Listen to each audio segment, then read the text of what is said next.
Dutch Bangla bank খুলনার আড়ংঘাটা বাজারে মন মানহা এজেন্ট ব্যাংকিং শাখায় দরিদ্র, স্বল্প শিক্ষিত, অসহায় এবং প্রান্তিক পর্যায়ের ৫০ জন গ্রাহকের প্রায় ৯৫ লক্ষ টাকা আত্মসাতের ঘটনা ঘটেছে। বিষয়টি ব্যাংকের সর্বোচ্চ পর্যায়ে প্রতারণার বিষয়টি জানার পরও ক্ষতিগ্রস্তদের অর্থ ফেরত প্রদান বা ব্যাংকের দোষী ব্যক্তিদের শনাক্ত করে তাদের বিরুদ্ধে শাস্তিমূলক ব্যবস্থা গ্রহণ করেননি। এ ব্যাপারে অনুসন্ধান শেষে দুর্নীতি দমন কমিশনের সহকারী পরিচালক রকিবুল ইসলাম খুলনা সমন্বিত জেলা কার্যালয়ে ব্যাংকের প্রধান কার্যালয়ের ব্যবস্থাপনা পরিচালক ও নির্বাহী কর্মকর্তা, এজেন্ট ব্যাংকের মালিক সহ ব্যাংকের ৯ কর্মকর্তার বিরুদ্ধে মামলা দায়ের করেছে।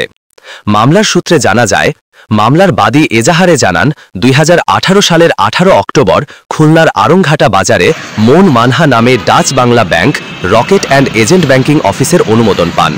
প্রতিষ্ঠানটির স্বত্বাধিকারী এস.এম. সোহেল মাহমুদ, টেলার মো. আব্দুল হান্নান ও আউটলেট পাবলিক রিলেশন অফিসার পলি খাতুন বিভিন্ন সময়ে ৫০ জন গ্রাহকের কাছ থেকে ম্যানুয়াল জমা স্লিপ ও নন জুডিশিয়াল স্ট্যাম্পে চুক্তিপত্রের মাধ্যমে ১,৯৭,৬২,৩৯০ টাকা গ্রহণ করে।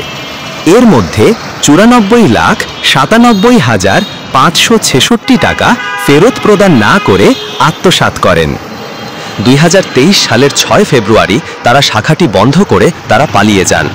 এ ঘটনার সঙ্গে ব্যাংকটির খুলনার রকেট অ্যান্ড এজেন্ট ব্যাংকিং শাখার সাবেক এরিয়া ম্যানেজার মো. আশরাফুল ইসলাম, সাবেক রিজিওনাল হেড এ.এইচ.এম. কামরুজ্জামান, প্রধান কার্যালয়ের বিভাগীয় প্রধান Ahmed Aslam Al Ferdous, financial inclusion compliance ডিভিশনের বিভাগীয় প্রধান মো. ফরহাদ মাহমুদ, ডাচ বাংলা ব্যাংকের deputy managing director financial inclusion Md. Shahadat Hossain ও ব্যবস্থাপনা পরিচালক এম.ডি.